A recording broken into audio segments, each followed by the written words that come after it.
தந்தி தொலைக்காட்சி நேயர்களுக்கு வணக்கம். நல்லதை சொல்வோம், நல்லதை செய்வோம், நல்லதே நடக்கும். ஒரு வாழ்க்கையில் நல்லது நடக்க வேண்டும் என்று சொன்னால் நல்லதை சொல்ல வேண்டும், நல்லதை செய்ய வேண்டும். அந்த அடிப்படையில் இன்றைக்கு 29/9/2015 செவ்வாய்க்கிழமை ரேவதி நட்சத்திரம் இரவு 6:21 வரை, பிறகு அஸ்வதி நட்சத்திரம்.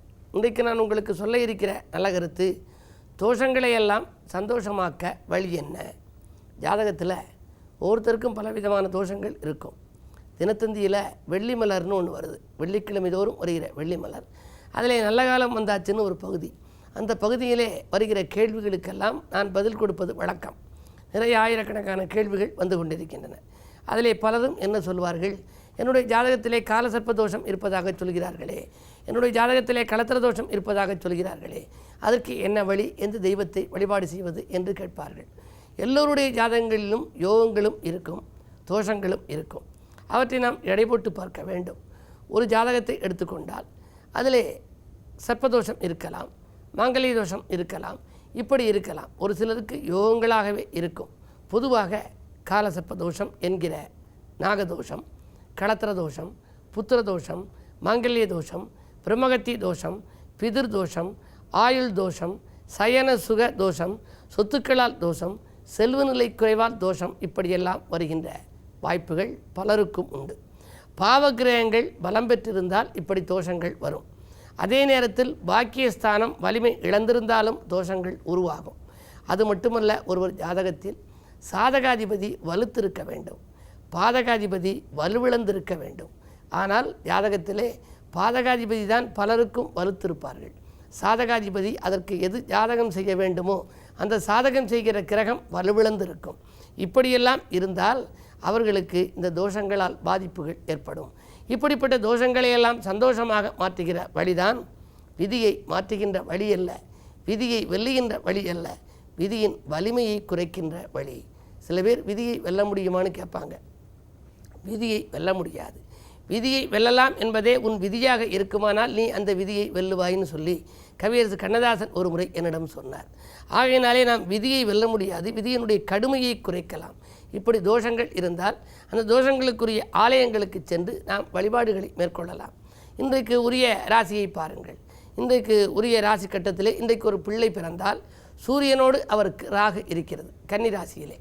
அப்படி இருக்கின்ற பொழுது சூரியன் ராகு சேர்க்கை இருக்கக்கூடாது. ஒரு ஜாதகத்திலே சுக்கிரனோடு குரு இணைந்திருந்தால் அவர்களுக்கு மிகுந்த போராட்டங்கள் இருக்கும். சனியோடு செவ்வாய் இணைந்திருந்தால் போராட்டங்கள் இருக்கும். சூரியனோடு ராகு சேர்ந்திருந்தால் போராட்டமான வாழ்க்கை அமையும். இன்றைய கட்டத்தை நீங்கள் பார்த்தால் கன்னிராசியிலே சூரியனும் ராகுவும் இணைந்திருக்கிறார்கள். சிம்மராசியிலே சுக்கிரனும் குருவும் இணைந்திருக்கிறார்கள். செவ்வாயும் சனியும் இணையவில்லை என்றாலும் கூட செவ்வாய் 4ஆம் பார்வையாக சனியை பார்க்கின்றார், சனியோ 10ஆம் பார்வையாக செவ்வாயை பார்க்கின்றார்.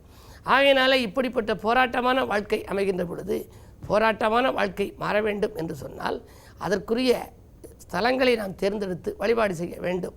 முருகன் போராடி வெற்றி பெற்ற ஸ்தலங்கள் இருக்கின்றன, அம்பிகை போராடி வெற்றி பெற்ற ஸ்தலங்கள் இருக்கின்றன. அதே போல் சிவனை கூட நீங்கள் எடுத்துக்கொள்ளலாம். சிவபெருமானுடைய வாழ்க்கையிலும் நீங்கள் அந்த சரித்திரத்தை புராணங்களை படித்தால் தெரியும். அப்படிப்பட்ட இடங்களை தேர்ந்தெடுத்து நம்முடைய ஜாதக அடிப்படையிலே நமக்கு யோகம் தருகிற நாளிலே நாம் சென்று வழிபாடு செய்தால், பரிகாரங்கள் செய்வதன் மூலமாக நாம் விதியினுடைய அந்த வலிமையை குறைக்கலாம். பரிகாரங்கள் மூலமாக நமக்கு வருகின்ற துயரங்களை குறைத்து கொள்ளலாம். அதிகமாக வெயில் இருக்கிறது என்றால் வெயிலை நாம் ஒன்றும் செய்ய முடியாது, சூரியனை நாம் ஒன்றும் செய்ய முடியாது. ஆனால் ஒரு அறைக்குள் வந்து அதற்கென்று இருக்கக்கூடிய குளிர் சாதன பெட்டியை நாம் இயக்கிக் கொண்டால் அந்த குளிரிலே அந்த வெயிலின் கடுமை தாக்கத்தை குறைத்து கொள்ள இயலும். அதே போல் தெருவிலை செல்கிற பொழுது வெயில் அதிகமாக இருக்கிறது என்றால் குடைபிடித்து கொள்ளலாம். அப்படி குடைபிடித்து கொண்டால் அதன் கடுமை குறையும். எனவே விதியின் கடுமையை குறைக்க பரிகாரங்களை நீங்கள் மேற்கொள்ளலாம் என்று தெரிவித்து இனி இந்திய ராசி பலன்களை இப்பொழுது உங்களுக்கு வழங்கப் போகின்றேன்.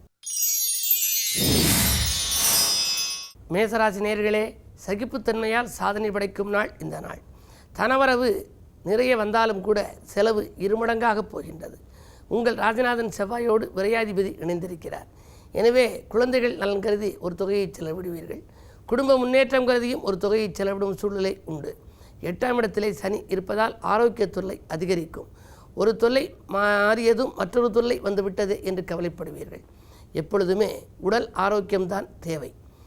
எல்லா செல்வங்களிலும் நல்ல உயர்ந்த செல்வம் எது என்று சொன்னால் நோயற்ற வாழ்வே குறைவற்ற செல்வம் என்று சொல்வார்கள். அப்படி நோய் நொடி இல்லாத வாழ்க்கை அமைய வேண்டுமானால், அஷ்டமத்திலே சனி இருக்கின்ற பொழுது அதிக தொல்லைகளை நீங்கள் சந்திக்காமல் இருக்க வேண்டுமானால் நீங்கள் சனி பகவானை வழிபாடு செய்ய வேண்டும். இன்றைக்கு குறிப்பாக கிழமை செவ்வாய் என்பதனாலே ராசிநாதன் செவ்வாய்க்குரிய கிழமை. எனவே முருகப்பெருமானை வழிபாடு செய்யலாம். முருகப்பெருமான் சன்னதியிலே விளக்கேற்றி வழிபாடு செய்யுங்கள். கலக்கங்களை போக்குவது விளக்கு வழிபாடு என்பதை அறிந்து கொள்ளுங்கள். ரிஷபராசினியர்களே, தனவரவில் இருந்த தடைகள் அகலுகின்ற நாள் இந்த நாள். தனித்து இயங்க வேண்டும் என்று ஆசைப்படுவீர்கள். இதுவரை கூட்டாளிகளோடு சேர்ந்து நீங்கள் தொழில் புரிந்திருக்கலாம். இன்றைக்கு தனித்து இயங்க வேண்டும் என்று நீங்கள் ஆசைப்படுவீர்கள்.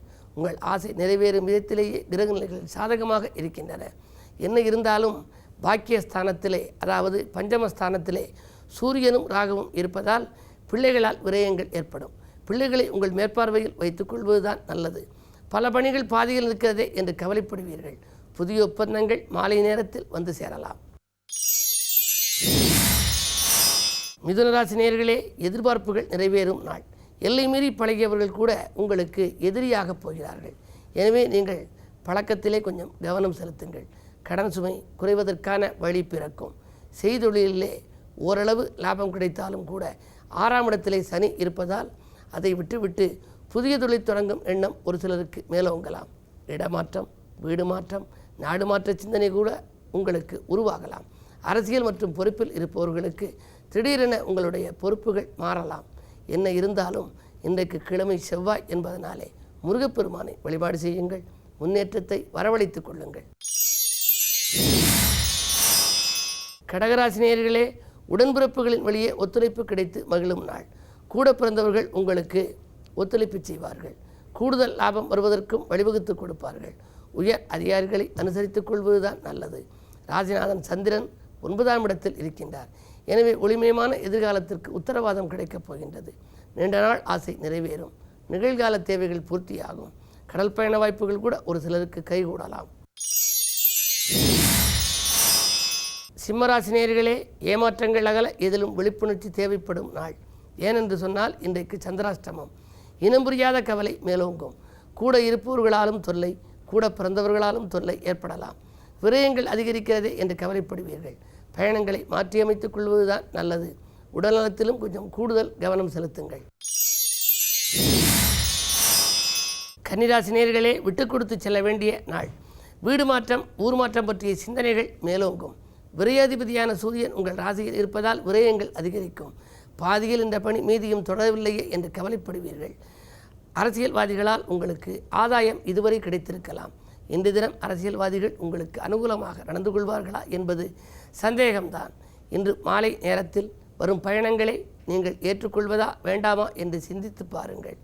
ஏற்றுக்கொள்ளக்கூடிய நிலையில் உங்களுடைய கிரக நிலைகள் சாதகமாக இல்லை. பயணத்தால் திடீர் விரயங்கள் ஏற்படலாம். எனவே இந்த நாளை இனிய நாளாக அமைத்துக்கொள்ள உங்களுக்கும் வழிபாடுகள் தான் தேவை. துலாம் ராசினியர்களே, பணி இட மாற்றத்தால் பரவசமடையும் நாள். திடீரென உங்களுக்கு உத்தியோக மாற்றம் ஏற்பட போகின்றது. அதன் விளைவாக உங்களுக்கு பரவசமடையப் போகின்றீர்கள். பண தேவைகளும் உங்களுக்கு கடைசி நேரத்திலே பூர்த்தியாகும். செவ்வாய் பலம் மேலோங்கி இருப்பதால் உடன்பிறப்புகள், அதிலும் இளைய சகோதரத்தால் இணக்கம் ஏற்படும். விட்டுப்போன விலகிச் சென்ற சொந்தங்களெல்லாம் விரும்பி வந்து சேருவார்கள். பூமி வாங்கியதை விட்டுவிட்டோமே என்ற கவலை மாறும். புதிதாக சொத்து சேர்க்கைக்கு நீங்கள் அஸ்திவாரமிடப் போகின்றீர்கள். கொடுத்த வாக்கை காப்பாற்றி மகிழ்வீர்கள். விருச்சிக ராசினியர்களே, சந்தித்தவர்களால் சந்தோஷம் கிடைக்கும் நாள். தக்க சமயத்தில் நண்பர்கள் உங்களுக்கு கை கொடுத்து உதவுவார்கள். ராகுவின் பார்வை உங்கள் ராசியில் பதிவதால் சர்ப்பதோஷத்தின் பின்னணியில் உங்கள் ஜாதகம் இருக்கிறது என்றே சொல்லலாம். எனவே சர்ப்பதோஷ நிவர்த்திக்காக உள்ள பரிகாரங்களை மேற்கொண்டால் ஏற்ற இறக்கமில்லாத வாழ்க்கை உங்களுக்கு அமையும். ஆரோக்கியம் சீராகி ஆனந்தப்படுத்தும். அடுத்தவன் நலன்கிறது எடுத்த முயற்சிகளிலும் உங்களுக்கு வெற்றி உண்டு. தனுசு ராசி நேயர்களே, பகை மாறி பாசம் கூடுகின்ற நாள் இந்த நாள். பற்றாக்குறை அகன்று பணவரவு உங்களுக்கு திருப்திகரமாகவே இருக்கும். உங்கள் ராசியை குரு பார்க்கிறார். குரு பார்க்க கோடி நன்மை என்பது பழமொழி. எனவே எடுத்த காரியங்களில் எளிதில் வெற்றி கிடைக்கும். இல்லத்தினரின் தேவைகளையெல்லாம் பூர்த்தி செய்து மகிழ்வீர்கள். தொழில் முன்னேற்றம் உண்டு. தொல்லை தந்த எதிர்களெல்லாம் எல்லையை விட்டு விலகிச் செல்வார்கள். இந்த நாள் உங்களுக்கு ஒரு இனிய நாள்.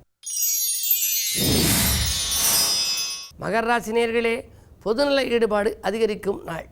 புகழ் மிக்கவர்கள் உங்கள் இல்லம் தேடி வந்து உதவிக்கரம் நீட்டுவார்கள். என்ன இருந்தாலும் 8ஆம் இடத்திலே குரு, செவ்வாய், புதன், சுக்கிரன் ஆகிய கிரகங்கள் எல்லாம் முற்றுகையிட்டிருக்கின்றன. அஷ்டமஸ்தானம் வலுவாக இருக்கின்ற பொழுது பயணங்களால் உங்களுக்கு பலன் கிடைப்பது அரிது.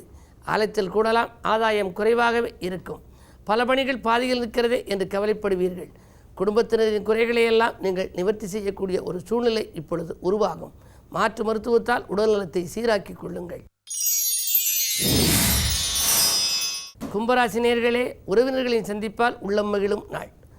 இன்றைக்கு உடன் பணிபுரிபவர்களிடம் கவனமுடன் நடந்து கொள்வது நல்லது. உங்களோடு இருந்து பணிபுரிபவர்கள் உங்களுக்கு ஏதேனும் தீமை செய்யக்கூடிய ஒரு சூழ்நிலை உருவாகலாம். எனவே நீங்கள் எச்சரிக்கையோடு இருப்பது நல்லது. 8ஆம் இடத்திலே சூரியன் இருப்பதால் அரசியல் மற்றும் பொதுநலத்தில் இருப்பவர்களுக்கு புதிய பொறுப்புகள் வந்து சேரும். ஒரு கடனை அடைக்க மற்றொரு கடன் வாங்கும் சூழ்நிலை கூட ஒரு சிலருக்கு உருவாகலாம். 2ல் கேது இருப்பதால் கொடுத்த வாக்கை காப்பாற்ற இயலுமா என்பது சந்தேகம்தான்.